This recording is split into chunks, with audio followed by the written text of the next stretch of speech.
Hi, I'm Sarah. I'm a software engineer who's been working for 15 years, and every single month for the past decade and a half, I've made that mortgage payment. Rain or shine, sick or healthy, even when I was between jobs for 3 months back in 2019. This house wasn't just my home, it was my life's work, my security, my future. But last Tuesday, everything I thought I knew about my family, about trust, about the place I called home for so long, came crashing down in the most unimaginable way. Picture this. You're sitting at your kitchen table, the same table where you've eaten thousands of meals, paid countless bills, celebrated birthdays, and cried through breakups. You're reviewing your bank statements because you're responsible like that. You check everything twice. And there it is, staring back at you from your laptop screen. A notice from the county recorder's office. Property deed transfer. Your property, your house, transferred to someone else. And that someone else? Your own sister. I want you to think about that for a moment. Imagine the person you trust most in the world, the people who raised you, who taught you about honesty and family loyalty, secretly signing away the biggest investment of your life while you're still paying for it. How would you react? Would you call immediately? Would you assume it was some kind of mistake? Because that's exactly what I did. My hands were shaking as I dialed my mom's number. I could barely get the words out. Mom, I'm looking at this document online, and it says the house has been transferred to Jessica. What's going on? The silence on the other end lasted forever. Then came the words that still echo in my head. Oh, honey, we were going to tell you. Jessica needs the house more than you do. She has kids, and you're just one person. It makes more sense this way. Just like that. 15 years of mortgage payments, of fixing the leaky roof myself because I couldn't afford a contractor, of painting every room, of replacing the old furnace, of building a garden in the backyard, all of it dismissed with, it makes more sense this way. As if my entire adult life was just some inconvenient detail they forgot to mention. But here's where it gets worse. Because 3 days later, 3 days after finding out my parents had essentially stolen my house and given it to my sister, I hear a car in my driveway. I look out the window and there's Jessica's SUV. And she's not alone. She's got her husband, Mark, their 2 kids, and the back of that SUV is packed to the roof with boxes and suitcases. I watch through my kitchen window as she gets out, walks up to my front door like she owns the place, which apparently, according to some paperwork I never signed, she does, and rings the doorbell. My own sister is ringing the doorbell of the house I've been paying for since before her oldest child was even born. I open that door, and Jessica is standing there with this expectant smile, like she's arriving for a planned vacation. Behind her, Mark is already unloading boxes. The kids are running around my front yard like it's Christmas morning. And Jessica looks at me and says, "Hey, sis, we're here to move in. Mom and Dad told us you were totally fine with this arrangement." The absolute audacity, the complete mind-numbing audacity of that statement. I was totally fine with this arrangement. I wasn't even aware there was an arrangement. But looking at Jessica's face, I could see she genuinely believed what she was saying. My parents had somehow convinced her that I was on board with handing over my house, my mortgage, my responsibility, my home. "Jessica?" I said, trying to keep my voice steady. I had no idea about any of this until 3 days ago. Nobody asked me. Nobody told me. I found out by accident when I was checking my bank statements. Her smile faltered for just a second, but then it came back, brighter than before. "Oh, come on, Sarah, don't be dramatic. Family helps family. And besides, it's not like you need all this space for just yourself." There it was. That phrase that would haunt me for weeks. Don't be dramatic. The same phrase my mother had used on the phone. The same dismissive tone, the same refusal to acknowledge that maybe, just maybe, transferring someone's house without their knowledge might be considered a problem. Mark walked up behind her, carrying a box labeled Jessica's kitchen stuff in Jessica's handwriting. He nodded at me like this was all perfectly normal. "Thanks for being so cool about this, Sarah. We really appreciate it." The apartment was getting way too small for the 4 of us. I stood there in my own doorway, watching my sister's family treat my home like their new vacation rental, and something inside me snapped. Not in an angry way, well, not yet, but in a clarity way. Like when you've been trying to solve a puzzle for hours and suddenly all the pieces fall into place. Stop, I said. It came out quieter than I intended, so I said it again, louder. Stop. Everyone stop what you're doing right now. Jessica laughed. Actually laughed. Sarah, don't be silly. We've already started unloading. The kids are excited about their new rooms. Mom said you'd help us get settled in. I need to make something very clear, and I said, and this time my voice was steady, calm, and absolutely final. You are not moving into this house today. You are not moving into this house ever. I don't care what mom and dad told you. I don't care what paperwork they think they filed, and I don't care how excited your kids are. This is my home, I pay the mortgage, and you are not coming in. The smile disappeared from Jessica's face completely. Mark stopped mid-step with his box. Even the kids stopped running around and stared at me. It was like I'd just announced that gravity was no longer working. But Sarah, Jessica said, and her voice had taken on this whiny quality that reminded me of when we were kids and she wanted something from our parents. Mom explained everything. The house is in my name now. We have the paperwork. We have every right to be here. You have paperwork that I never signed, I replied. Paperwork that transfers a house I'm still paying for to someone who has never made a single mortgage payment. I don't know how my signature got on those documents, but I can guarantee you I never signed them. That's when Mark decided to get involved. Look, Sarah, I don't know what kind of game you're playing here, but this is getting ridiculous. Your parents are trying to help us out and you're being selfish. We need this house more than you do. Selfish. There was that word. The word that would become the theme of every conversation with my family for the next several weeks. Selfish because I wanted to keep the house I'd been paying for. Selfish because I didn't immediately roll over and hand my life savings to my sister. Selfish because I had the audacity to expect to be consulted before my property was given away. I looked at Jessica, really looked at her, and I could see that she genuinely believed she was the victim in this situation. In her mind, I was the older sister being mean to the younger sister who just needed help. She couldn't see, or refused to see, that what our parents had done was essentially steal from me to give to her. I need all of you to leave, I said. Right now. Take your boxes, get in your car, and leave my property. This isn't your property anymore, Jessica shot back, and for the first time, there was real anger in her voice. Mom and Dad made that clear. You can't just kick us out of our own house. Watch me, I said, and I started to close the door. That's when Mark stepped forward and actually put his hand on my door to stop me from closing it. You can't do this, he said.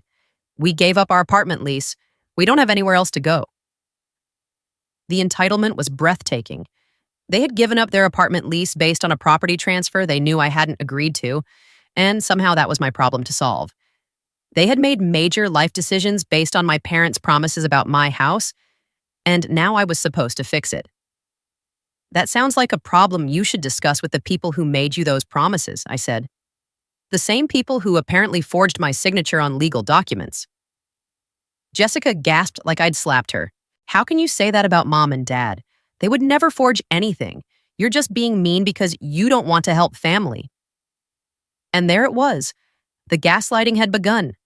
Within 5 minutes of my sister showing up to take over my house, I was already being painted as the villain in a story where I was clearly the victim. My parents hadn't told Jessica they were forging documents. They'd probably told her I was totally on board with the whole thing. They'd probably painted me as the generous big sister who was happy to help out.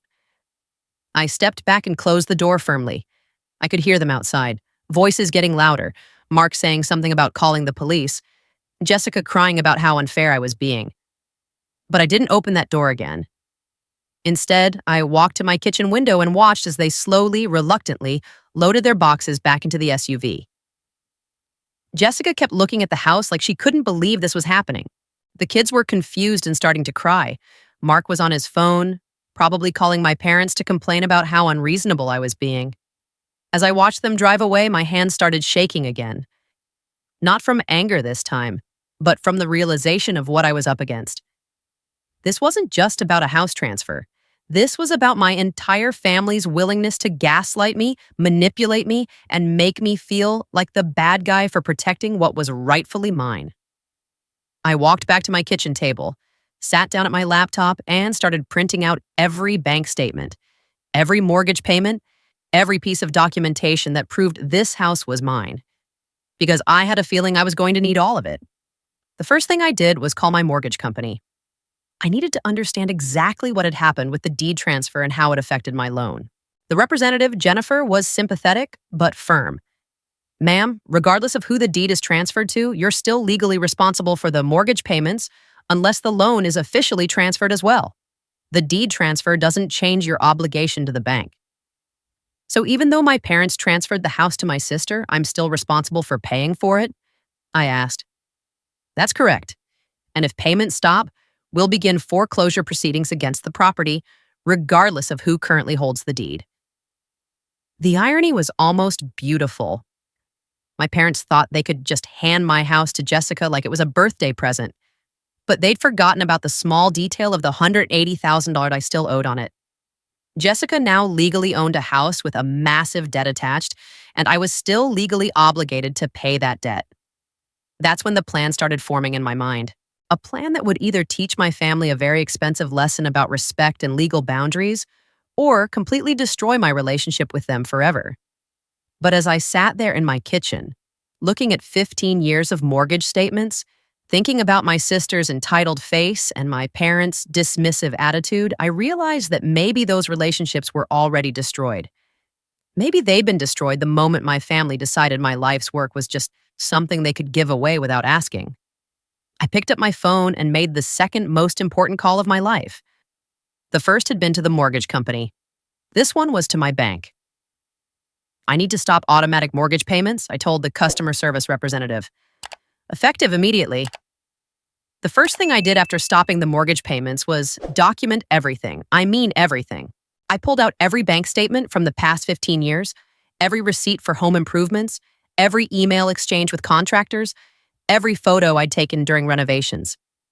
I organized it all chronologically in 3 large binders, creating what essentially amounted to a comprehensive history of my ownership and investment in this house. But I needed more than just payment records. I needed legal proof that those signatures on the deed transfer weren't mine. So I made an appointment with Rachel Martinez, a real estate attorney who'd been recommended by a colleague. When I walked into her office with my 3 binders and copies of the deed transfer documents, she took one look at the paperwork and shook her head. "This is forgery," she said, examining the signature with a magnifying glass. "It's actually pretty obvious once you know what to look for. See how the S in Sarah has this little flourish that doesn't match your real signature? And the pressure marks are all wrong. This was signed by someone trying to copy your signature rather than naturally writing it."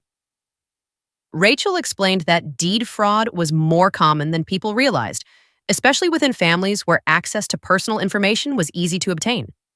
The good news is that forged deeds are void from the moment they're signed. The bad news is that proving it and getting it corrected can be a lengthy legal process. "How lengthy?" I asked. "Could be months. Maybe longer if your family contests it. And in the meantime, you're still legally responsible for the mortgage payments." That's when I told her about my decision to stop paying. Rachel's eyebrows shot up. "That's actually a brilliant strategy," she said after thinking for a moment. "Risky, but brilliant. The bank will start foreclosure proceedings, which means they'll do their own investigation into the property ownership. When they discover the deed fraud, it'll actually strengthen your case." She helped me file an official complaint with the county recorder's office and begin the process of challenging the fraudulent deed transfer. But she also warned me about what was coming next. "Your family is going to panic when they realize the house is going into foreclosure," she said. "Be prepared for them to blame you for destroying the house they stole from you."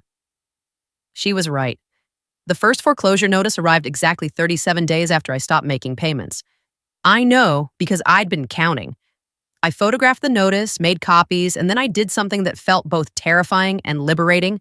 I posted it on the family group chat. The message was simple. "Foreclosure notice arrived today. This is what happens when you transfer a house without transferring the mortgage. Hope Jessica's enjoying her new debt." My phone started ringing within minutes. First Mom, then Dad, then Jessica, then Mark. I let every single call go to voicemail. I wanted to hear what they had to say when they thought I wasn't listening. Mom's message was pure manipulation. "Sarah, honey, please call me back. We can work this out. Family doesn't do this to family. You're hurting innocent children with this vindictive behavior." Dad's was more direct. "Sarah, this is ridiculous. Call the bank right now and fix this. You're going to ruin everyone's credit over some petty grudge." But Jessica's message was the one that really revealed the depth of their delusion. "Sarah, I can't believe you're doing this to us. We trusted you. Mom and Dad said you wanted to help, and now you're trying to make us homeless. How can you sleep at night knowing you're hurting your own niece and nephew?" The gaslighting was so complete, so thorough, that Jessica genuinely believed she was the victim. In her mind, I had somehow agreed to give her my house and was now going back on that agreement out of spite. The fact that I had never agreed to anything, that I had discovered the transfer by accident, that my signature had been forged, none of that registered as relevant to her. I saved all the voicemails. Rachel had told me that evidence of my family's knowledge and intent would be crucial if this ended up in court. The breakthrough came 3 weeks later, and it came from an unexpected source. Mrs. Patterson, my 78-year-old neighbor who'd lived next door for over 20 years. She knocked on my door one evening with a concerned expression and a manila envelope in her hands. "Sarah, dear," she said, "I hope you don't mind, but I've been watching all the commotion over there with your sister moving boxes and such, and then all the shouting when you sent them away. I think there's something you should know." Mrs. Patterson led me to her kitchen window, which had a perfect view of my driveway and front door. "I've been keeping an eye on your house whenever you're at work, just to make sure everything's okay. Neighborhood watch and all that." She opened the manila envelope and pulled out a series of photographs taken with what was obviously a very good telephoto lens. "I started taking pictures when I noticed your father and some man I didn't recognize spending a lot of time here while you were at work. This was about 2 months ago." The photos were incredibly clear. There was my father standing on my front porch with a man in a suit, both of them examining documents. In another photo, they were inside my house. I could see them through the front window, with papers spread out on my coffee table. A third photo showed my father and the stranger walking around my backyard, with the man making notes on a clipboard.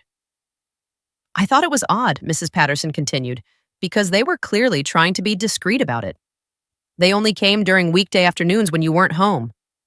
And when I saw your sister trying to move in last month, well, I put 2 and 2 together." The man in the suit, Mrs. Patterson told me, had introduced himself to her as a property assessor when she'd gone over to ask what was going on. He'd claimed that you were thinking about selling and wanted to get the house appraised first. But here's the thing about Mrs. Patterson. She's a retired paralegal who spent 40 years working for a law firm. She knew what legitimate property assessments looked like, and this wasn't one. Real assessors come with official county vehicles and identification, she explained. This man drove an unmarked sedan and got nervous when I asked too many questions. So I wrote down his license plate number and took these photos. I stared at the photos, feeling pieces of the puzzle click into place. My father hadn't just forged my signature. He'd had the house professionally assessed without my knowledge, probably to determine its value for the transfer. The property assessor had likely been complicit in the fraud, or at minimum had been told that I was aware of and approved the assessment. Rachel was ecstatic when I brought her Mrs. Patterson's evidence. "This proves premeditation," she said. "Your father didn't just impulsively sign your name to some documents. He planned this out, brought in outside help, and deliberately deceived multiple parties. This strengthens your case enormously." But the real validation came when Rachel used the license plate number to track down the fake assessor. His name was David Kumar, and he wasn't a licensed property assessor at all.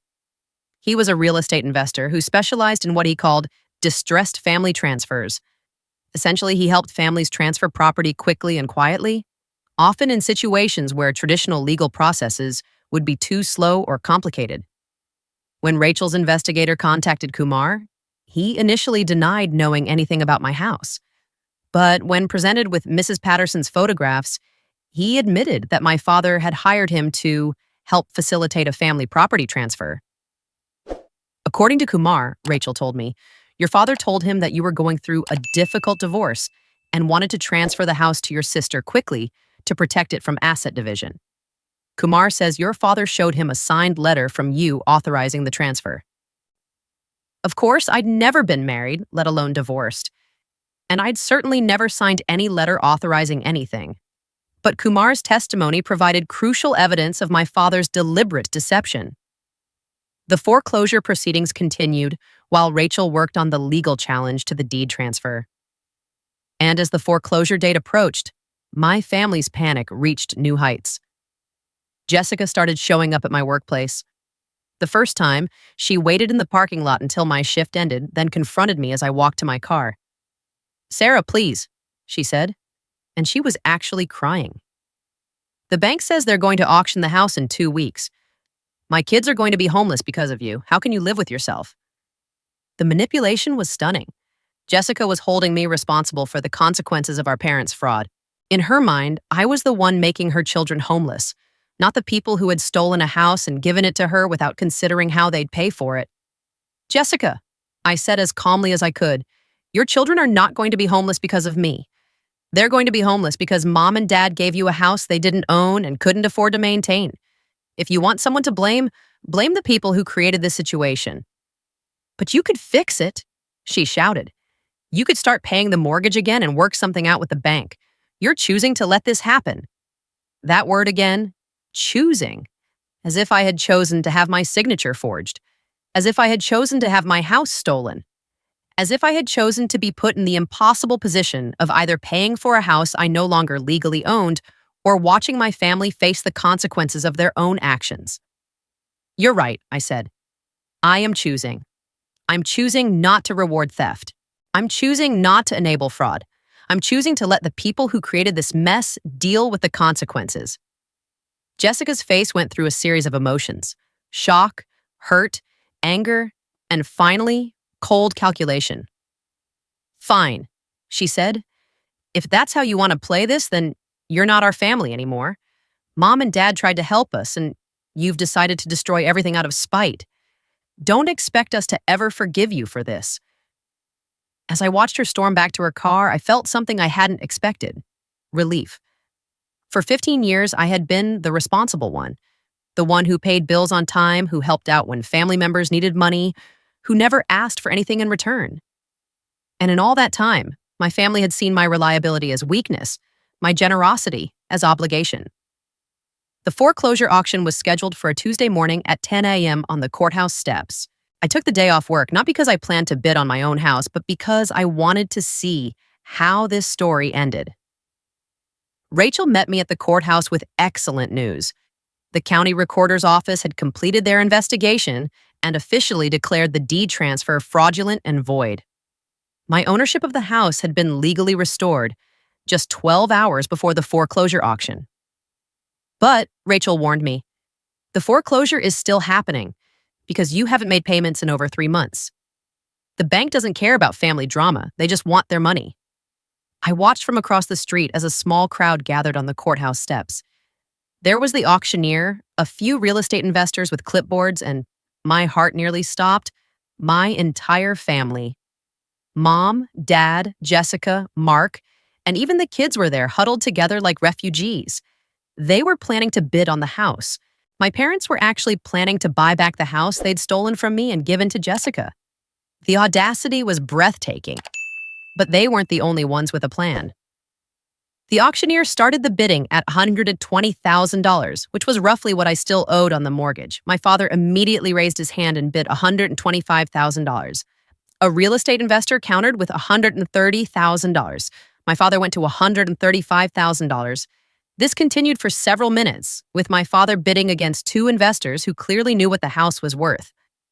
By the time the bidding reached $155,000, one of the investors dropped out. At $165,000, the second investor shook his head and stepped back.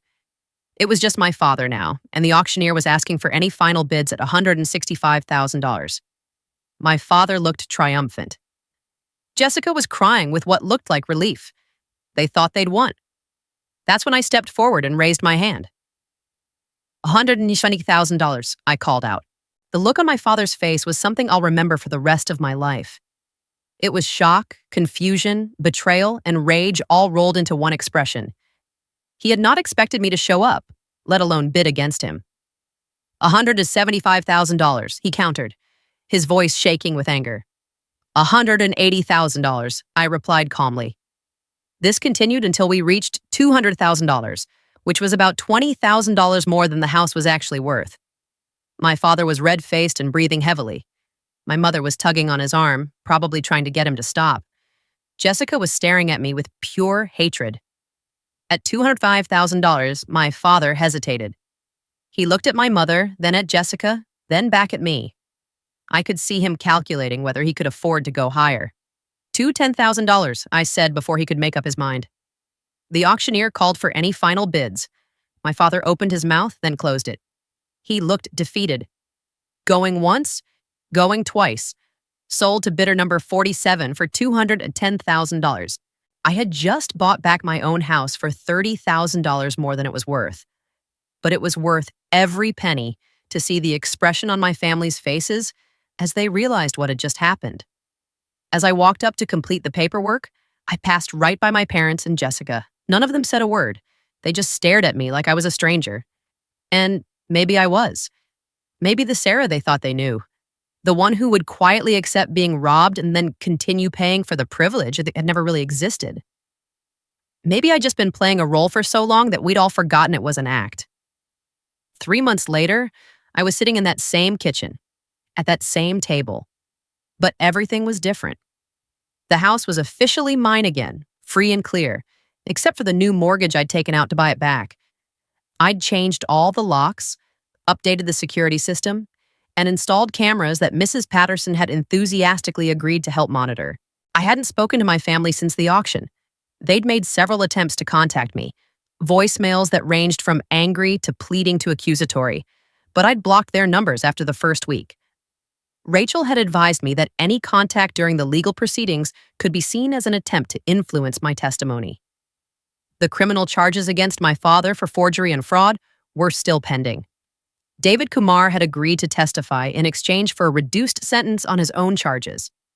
Mrs. Patterson had volunteered to be a witness, bringing her entire collection of photographs and detailed notes about the suspicious activity she'd observed. But the real victory wasn't legal. It was personal. For the first time in my adult life, I was living in a space that was truly mine, that no one could take away from me, that I didn't have to share or sacrifice or give up for the sake of family harmony. I learned something important about myself during those months of fighting for my house. I was stronger than I'd ever realized. For years, I'd let my family treat me like their personal bank account, their reliable backup plan, their emergency fund. I'd accepted the role of the responsible one, who always put family needs before her own. But responsible didn't mean doormat. Generous didn't mean gullible. And family loyalty didn't mean accepting abuse. The last piece of mail I received from my family was a letter from Jessica. Not a text or email, but an actual handwritten letter delivered by certified mail. In it, she told me that I had destroyed our family over money, that my niece and nephew would never understand why their aunt chose greed over love, and that she hoped I was happy living alone in my precious house while my family struggled to rebuild their lives. What Jessica didn't understand, what none of them understood, was that I hadn't chosen the house over family. I'd chosen self-respect over enabling. I'd chosen boundaries over being a victim. I'd chosen to stop participating in a dynamic where my value to the family was measured only by what I could provide for them. The house is quiet now, but it's not lonely. It's peaceful. Every morning, I sit at my kitchen table with my coffee and look out at the garden I planted, the fence I paid to repair, the roof I had professionally cleaned and maintained. Everything I see represents my work, my choices, my investment in my own future. And sometimes when I'm sitting there in the morning light, I think about that key, the one I've carried for 15 years, the one that Jessica thought she could just take from me. It's hanging on a new keychain now, one I bought for myself that says, "Home Sweet Home." Because this house isn't just where I live anymore. It's proof that I'm strong enough to protect what's mine, smart enough to plan for my future, and brave enough to stand up to people who want to take advantage of my love for them. I'd learned that sometimes the most loving thing you can do for people is let them face the consequences of their choices. And sometimes the most loving thing you can do for yourself is refuse to be anyone's doormat, even when those people are family. The key still fits perfectly in the lock. But more importantly, I finally understand that I'm the only one who gets to decide who I give a copy to.